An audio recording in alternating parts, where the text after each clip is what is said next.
1, 2, 3 percobaan. Assalamualaikum warahmatullahi wabarakatuh. Alhamdulillah nahmaduhu wa nasta'inuhu wa nastaghfiruh wa na'udzu bihi min syururi anfusina wa sayyiati a'malina. May yahdihillahu fala mudhillalah wa may yudlil fala hadiyalah. Asyhadu an la ilaha illallah wa asyhadu anna Muhammadan abduhu wa rasuluh sallallahu alaihi wasallam wa ala alihi wa ashabihi amma ba'd. Alhamdulillahi rabbil alamin. Alhamdulillah jazakumullahu khairan. Alhamdulillah jazakumullahu khairan. Semoga Allah memberi manfaat dan barakah. Malam ini kita kaji yaitu Al-Quran, tafsir Tanwirul Mikbas atau Ibnu Abbas, dan juga kitab tafsir Aisyarut Tafasir, yaitu surat Al-Maidah ayat 38. Silakan dibuka ayat 38.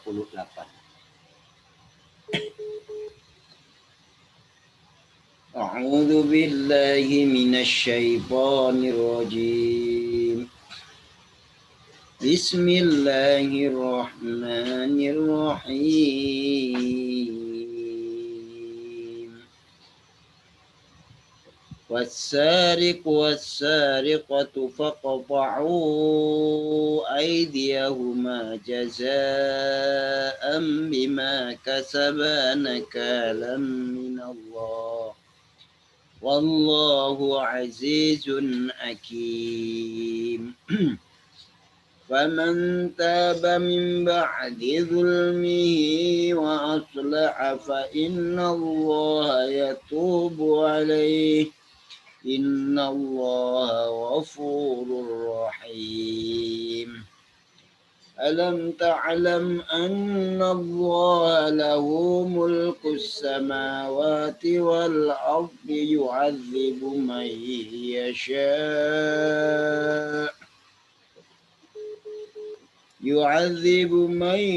yasha' wa yaghfir liman yasha'. Wallahu ala kulli syai'in qadir. Hamdan yuafi ni'amahu wa yukafi mazidah. Ya Rabbana lakal hamdu kama yanbaghi li jalalika wa 'azimi sultanik. Allahumma shalli ala Muhammad wa ala ali Muhammad. Allahumma inna nas'aluka min khairi ma sa'alaka minhu nabiyyuka Muhammadun sallallahu alaihi wasallam wa na'udzu bika min syarri ma sa'ada minhu nabiyyuka Muhammadun sallallahu alaihi wasallam wa antal musta'an wa alaikal balagh. La haula wa la quwwata illa billah ya dzal jalali wal ikram. Ya ayyu ya qayyum bi rahmatika nastaghis. Ya ayyu ya qayyum bi rahmatika nastaghis. Allahumma faqihna fid-din. Allahumma 'allimna ta'wilal kitab wal hikmah. Allahumma a'inna ala dzikra wa syukrika wa husni ibadatik. Allahumma rizqna rizqan ala markam bih. Allahumma inna nas'aluka rizqan wasi'a wa amwalan katsira bi ghairi ta'abin wa la dhairin wa la nasabin ala kulli syai'in qadir. Rabbana atina fid dunya hasanah wa fil akhirati hasanah wa qina adzabannar. Subhana rabbika rabbil izzati amma yasifun wa salamun alal mursalin walhamdulillahi rabbil alamin. Itu tadi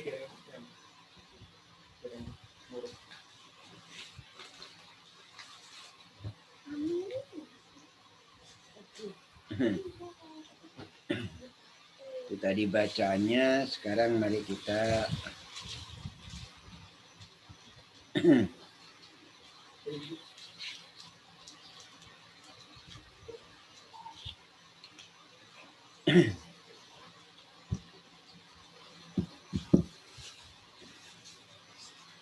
Bismillahirrahmanirrahim. Ya, setelah hukum yang Setelah kita kaji bersama, sekarang kepastian hukumnya orang mencuri. Wasariku, adapun pencuri dari laki-laki yaitu Tu'mah bin Ubairik waktu itu. Tu'mah bin Ubairik dari laki-laki. Wasarikotu, dan pencuri dari perempuan minan nisa, laki maupun perempuan, pokoknya profesi ataupun kedapatan mencuri, faktau, maka memotonglah kalian semua.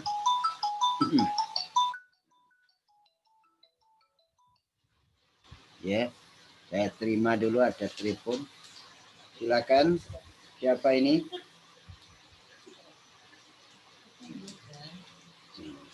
Siapa ini? Yaitu mencuri pokoknya harta dari simpanan yang disimpan kira-kira 1/4 dinar atau lebih. Itu ukuran minimal.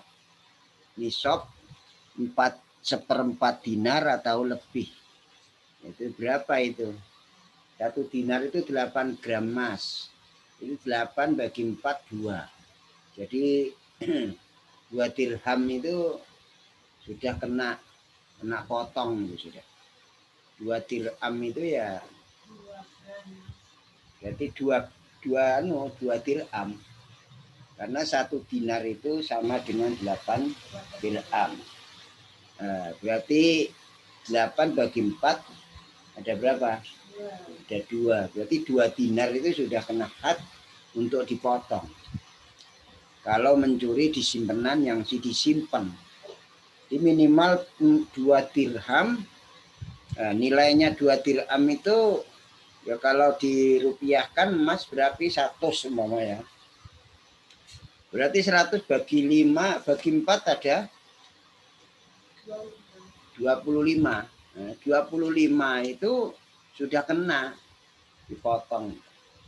Mencuri dengan harga seharga 25.000 itu harus sudah 25.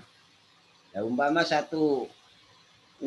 satu dinar itu isinya itu 8 gram emas, berarti 8 gram emas itu 2 gram, berarti ya 2 gram ya. Umpama 1 dinar 8 sama dengan 8 dirham, berarti 2 dirham. Nah, silakan harganya berapa itu kalau diemaskan.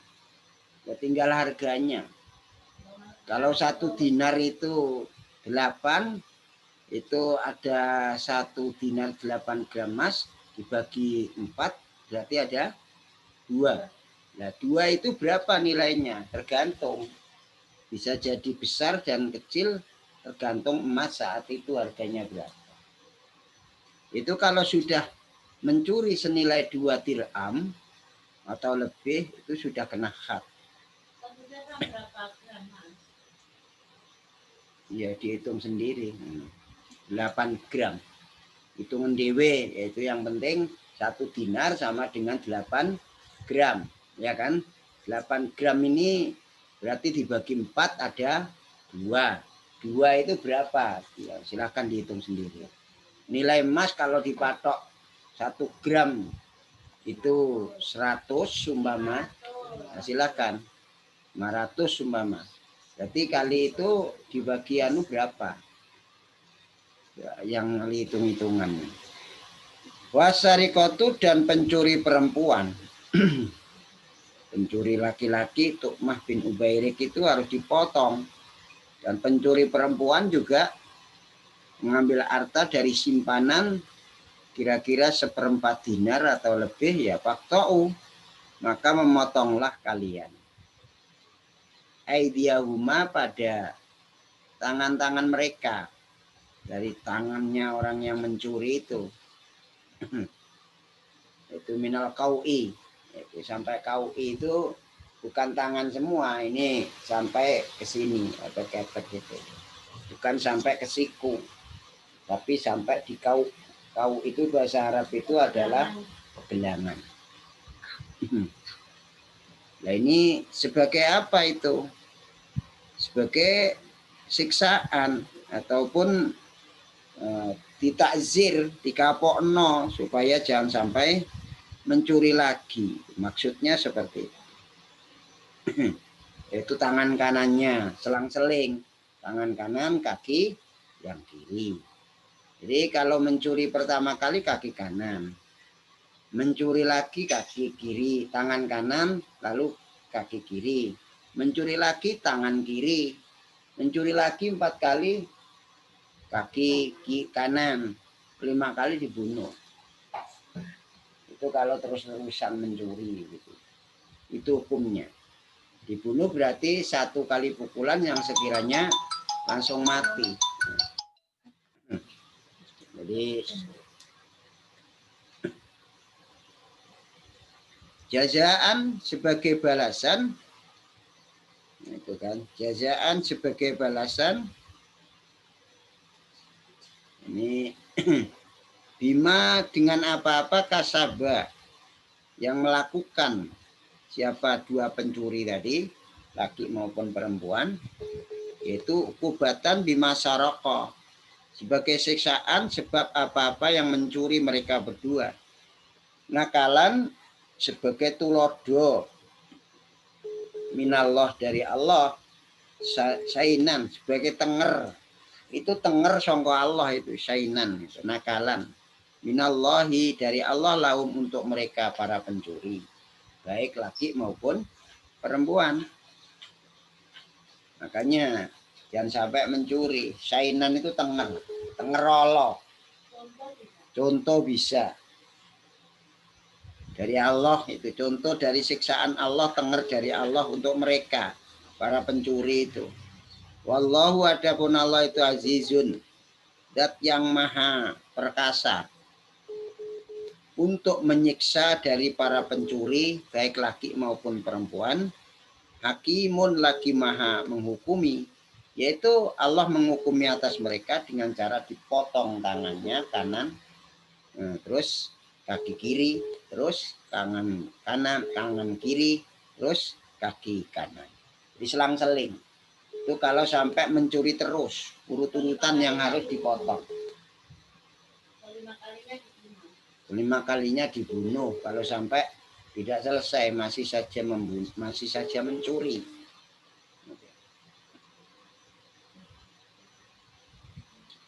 Paman maka barang siapa taba yang tobat siapa man, barang siapa yang tobat siapa man, min ba'di dzulmihi, dari setelah zalimnya man, gitu kan? Barang siapa tobat setelah berbuat zalimnya orang, yaitu mencurinya dan dipotongnya orang itu. Setelah mencuri dipotong tangannya, kok dia tobat, wa aslaha dan memperbaiki diaman, dengan memperbaiki kelakuannya, bima bainahu antara diaman wa baina rabbihi dan antara Tuhannya man, bitaubati dengan taubat. Jadi urusan agamanya mereka taubati. Fa innallaha maka sesungguhnya Allah itu ya tubuh menerima taubat siapa Allah alaihi atas man. Kalau taubat itu ya diterima oleh Allah dengan syarat-syarat taubat itu. Ya tajawazu, meletakkan dosa siapa Allah anhu, jauh dari man. Kenapa? Innallaha sungguhnya Allah itu ghafurun, dat yang maha mengampuni, mutazawizun, dat yang melewatkan dosa, rahimun lagi maha sayang bagi orang yang mau tobat dari dosa. Nah ini ada jalan keluar dari Allah. Ya, jadi ada jalan keluarnya yang mana Allah memberikan solusi. Barang siapa yang mau tobat setelah berbuat zalim, setelah mencuri itu tobat, tapi ya dipotong dulu dan memperbaiki hubungan dia dengan Allah. Jadi memperbaiki hubungan dia dengan Allah dengan cara tobat nasuha, tubu ilallahi taubatan nasuha. Tobatnya benar-benar tobat kepada Allah yaitu memenuhi 4 kriteria. Pertama, diakui, namanya salah itu harus diakui. Kedua, menyesal, yaitu an-nadmu. Ketiga adalah komitmen tidak akan mengulangi, alla ya'udha biha. Komitmen itu tidak akan mengulangi kesalahan yang sama. Yang keempat, melakukan perubahan-perubahan. Jadi wong tobat itu sing penting endingnya adalah berubah. Gitu. Apa artinya, apalagi caranya salah. Menulis kepada seseorang, saya saksikan, tidak ada begitu. Cukup Allah yang menyaksikan, mengetahui salah. Akui salahmu kepada Allah, di depan Allah. Tidak ada yang ditutup-tutupi. Lalu yang penting adalah endingnya yang terakhir, yaitu berubah. Apa artinya tulisan-tulisan? Tidak ada artinya. Bahkan salah padanya saja kepada manusia. Padahal Allah merintahkan tubu ya ayyuhalladzina amanu tubu ilallahi taubatan nasuha. Tubu itu ilallah. Tobatlah kalian belamar ilallah, kepadanya itu Allah, bukan kepada selain Allah. Syirik itu melakukan hal tersebut. Jadi kadang-kadang ya tidak disadari. Terus memperbaiki perbuatannya ini ya berubah itu. Maka Allah maha menerima tobat atas orang itu. Dilewatkan gitu aja. Ya. Karena apa? Dosa orang itu masih lebih besar sayang Allah. Seandainya kamu penuhi bumi ini, langit ini dengan dosa-dosamu, tapi kau akui di hadapan Allah, kau bertobat pada Allah, Allah terima tobatmu. Lau anana, lau balagot, dunubukum, anana sama iwal artum matubtum, kata balaikum. Maka Allah akan terima tobat itu. Kenapa? Allah itu maha pengampun, melewatkan dosa. Rohimun, lagi maha sayang. Nah, ini kalau benar-benar kita bertobat kepada Allah. Aslaha itu bagaimana artinya? Memperbaiki diri dengan mensucikan dirinya dengan tobat dan menambah perbuatan-perbuatan yang baik. Artinya berubah. Bahkan tidak ada ingin kembali, sudah getun, menyesal. Menyesal dan komitmen tidak akan melakukan lagi. Sehingga disucikan dirinya dengan kelakuan-kelakuan yang baik. Maka ketahui bahwa Allah itu menerima tobat. Mengampuni dan menyayangi. Kalau mau Allah memang menghendaki, ya semua dihilangkan, dihapus. Alam ta'lam, apakah belum dikabarin kau Muhammad dalam Al-Quran? Ya sudah. Anallaha, bahwa sungguhnya Allah itu lahu milik Allah, mulkus samawati, yaitu kerajaan ataupun gedung beberapa langit. Itu. Wal ardi, dan bumi. Baik ciptaan, kerajaan, pengaturan, semua yang ngatur Allah, yang menguasai Allah, yang menciptakan Allah, itu semua milik Allah semua. Jadi kenapa kamu tidak takut kepada Allah? Yu'adzibu, akan menyiksa siapa Allah? Man, ada orang yasha'u, yang akan menghendaki Allah pada man. Orang yang pantas untuk disiksa itu ya disiksa oleh Allah. Sepantasnya orang itu disiksa. Jadi kehendak Allah disiksa itu pantas disiksa, orang itu disiksa. Kenapa? Dia mati dalam keadaan maksiat terhadap perintah Allah, lagi kafir dengan hak-hak Allah. Umpama seperti itu ya disiksa oleh Allah. Kenapa? Dia mati dalam keadaan maksiat terhadap perintah Allah dan kufur terhadap hak-hak Allah.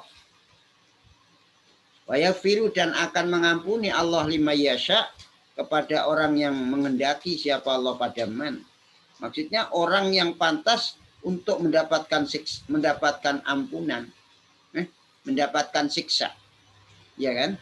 Wa yaghfiru lima yasha, dan akan mengampuni siapa Allah kepada orang yang Allah kehendaki, yaitu orang yang pantas untuk mendapatkan siksa.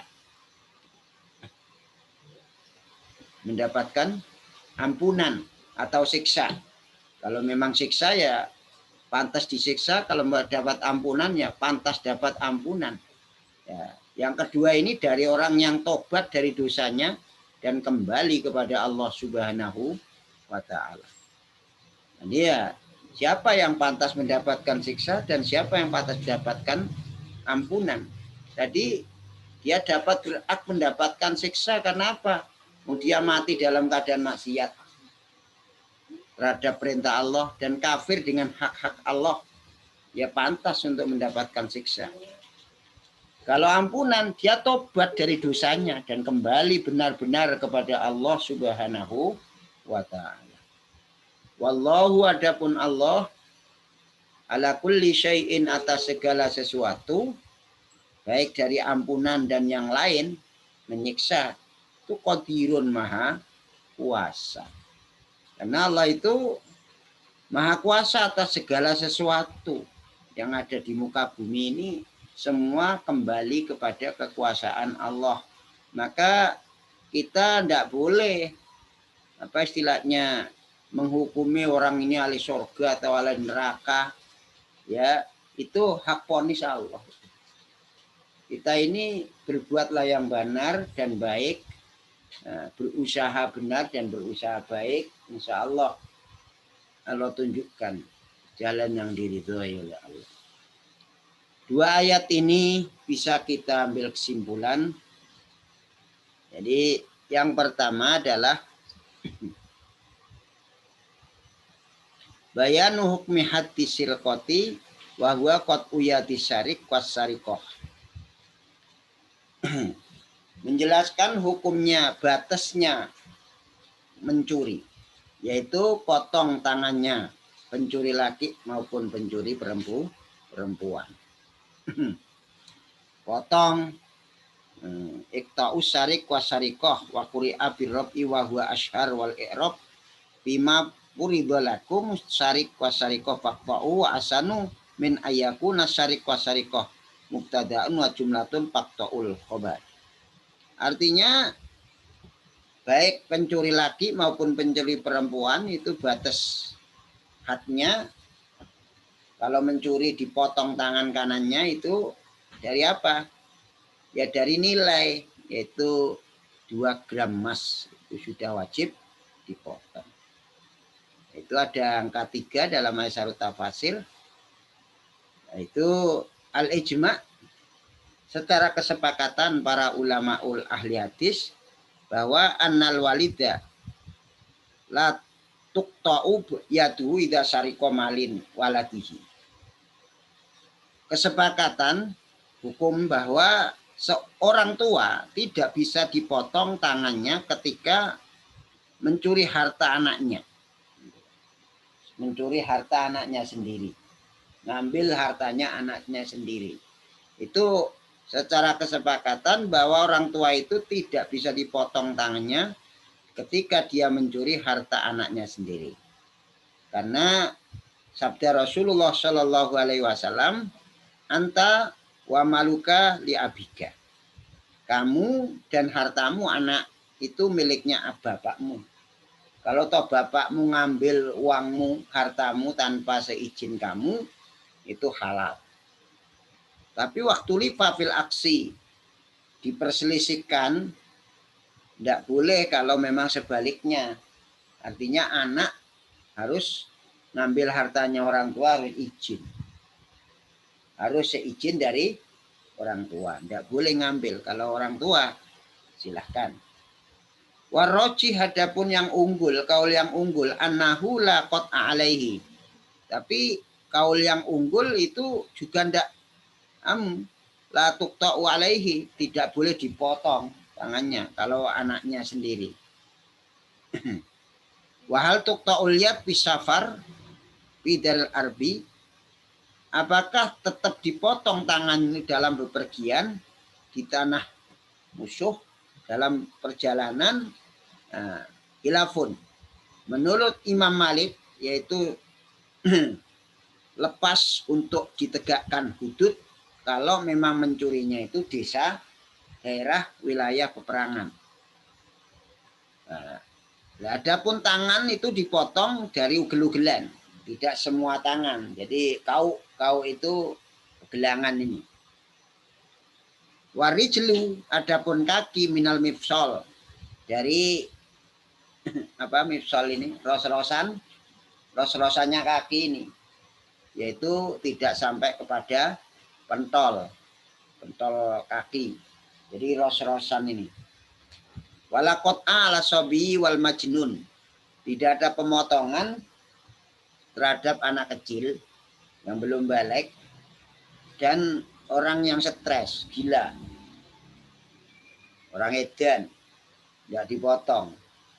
Jadi kalau mau jadi pencuri edan dulu gitu kan, karena tidak ada pemotongan. Wal abd, dan budak insaroka min wali saidihi, dan budak juga tidak boleh dipotong tangannya jika yang dicuri itu harta juraganya. Wala sayyid, dan juga tidak boleh dipotong yaitu juragan min mali abdihi, kalau mencuri hartanya budaknya. Jadi yang rojih itu begitu, antara hukum budak dengan juragannya ini tidak ada pemotongan, orang tua dengan anak atau anak dengan orang tua. Tapi ada hadis kalau anak mengambil hartanya orang tua harus izin, itu ada. Yang boleh dipakai yang mana? Ya yang kuat.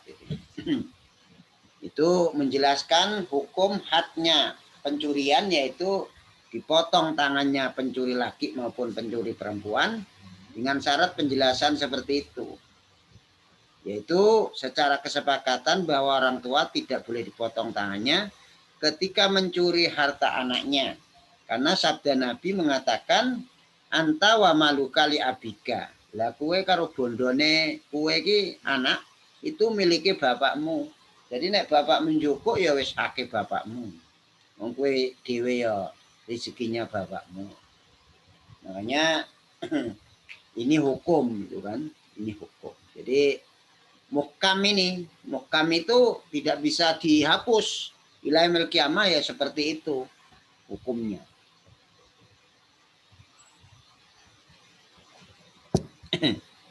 Yang kedua hukumnya, simbolannya adalah bayanu anna ta'iba minas siraq idza aslaha yatubullah alaihi ayyaqbalu taubatahu. Menjelaskan bahwa sesungguhnya orang yang bertobat dari mencuri, ketika dia telah memperbaiki langkah-langkahnya, kelakuannya, urusan dia dengan Allah, maka Allah akan terima tobatnya atas orang itu. Jadi Allah akan terima tobatnya atas orang tersebut dengan syarat 4 tadi itu.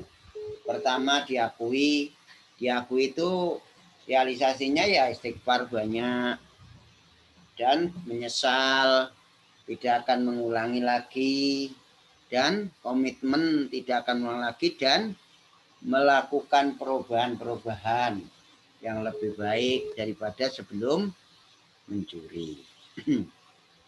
Yang ketiga, idza lam yarfa isarik ilal hakim, idza lam yurfa isarik ilal hakim tasihhu taubatuhu walau lam tuqta yaduhu.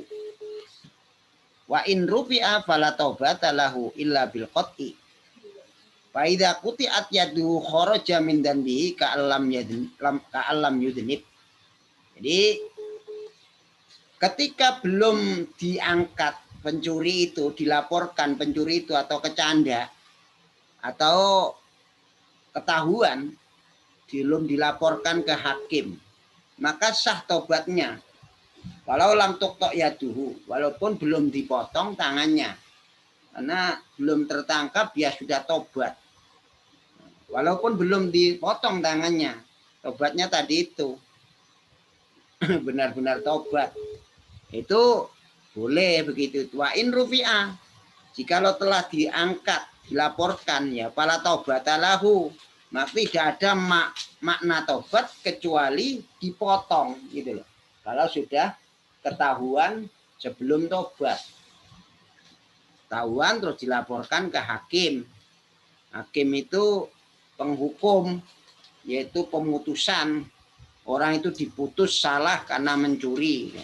Itu kalau dilaporkan ya tidak ada gunanya tobat itu, kecuali harus disertai dengan dipotong tangannya.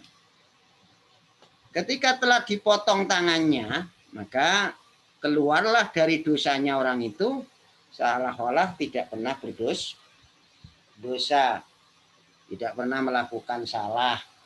Itu ini ya termasuk orang korupsi itu sudah kelihatan itu ya harusnya harus dipotong itu tangannya itu. Itu menurut syariat Islam. Yang keempat terakhir wajibnya pasrah. Wujubut taslimi li qada'illahi ta'ala waridho bi hukmihi li annahu azizun hakim. Wajibnya nyerah atau pasrah terhadap putusan-putusan Allah Ta'ala dan ridho dengan hukum-hukum Allah. Ridho dengan hukum-hukum Allah karena Allah itu maha perkasa. Tidak bisa ditolak kalau Allah mengendaki nyiksa. Tidak ada yang bisa menolak. Hakimun lagi maha menghukumi. Hakamallahu alaihi bil qat'i. Hukum Allah dipotong itu tidak bisa, tidak ada yang mencegah. Harus dipotong. Itu praktek daripada Allah melaksanakan hukum. Adapun pelaksananya itu hakim menghukumi. Jadi di dalam satu wilayah, satu tempat ini harus dilaksanakan, harus diiqomahkan, ditegakkan mahkamah, suatu hukum yang menghukumi apakah orang ini salah atau benar. Itu namanya mahkamah, tempat hukum, tempat dibeberkan apakah bersalah atau benar. Nah, tentunya hakimnya ya mengetahui banyak materi, banyak tahu hukum-hukum, tidak kok siapa aja bisa dijadikan hakim gitu, enggak. Hakim di sini adalah benar-benar tahu masalah hukum Al-Qur'anul Karim dan sunnah Rasulullah Shallallahu Alaihi Wasallam. Jadi karena hukum ini bersifat mengikat gitu, mengikat. Tidak bisa orang itu semua muhkam alaih. Semua orang ini di bawah tahta hukmillah, di bawah hukumnya Allah dan Rasulullah Sallallahu Alaihi Wasallam. Tidak ada yang kebal hukum. Kenapa? Manusia di hadapan hukum itu sama. Siapapun yang bersalah maka harus disalahkan. Siapapun yang benar harus dibenarkan.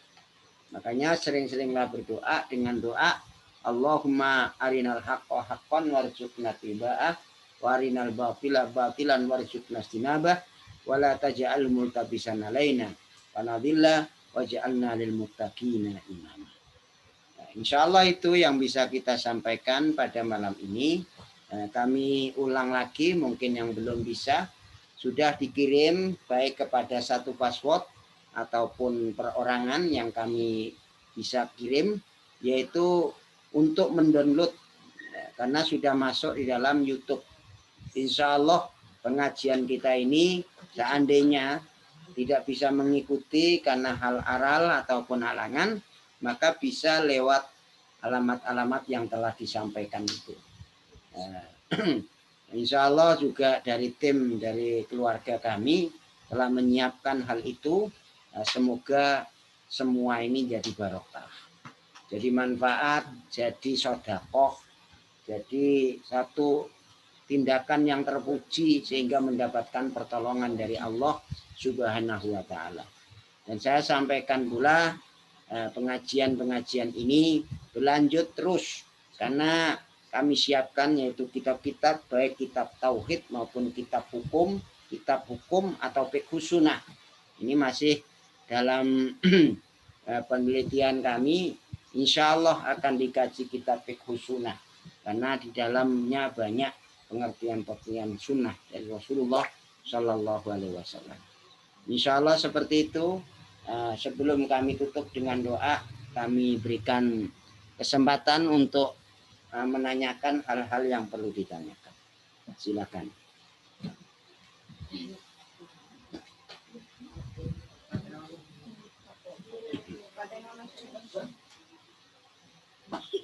Kalau memang tidak ada pertanyaan, maka saya tutup dengan doa kafaratul majlis. Subhanakallahumma bihamdik asyhadu an la ilaha illa anta astaghfiruka wa atubu ilaik. Subhana rabbika rabbil izzati amma yasifun. Wassalamun alal mursalin walhamdulillahi rabbil alamin. Fal minkum. Assalamualaikum warahmatullahi wabarakatuh.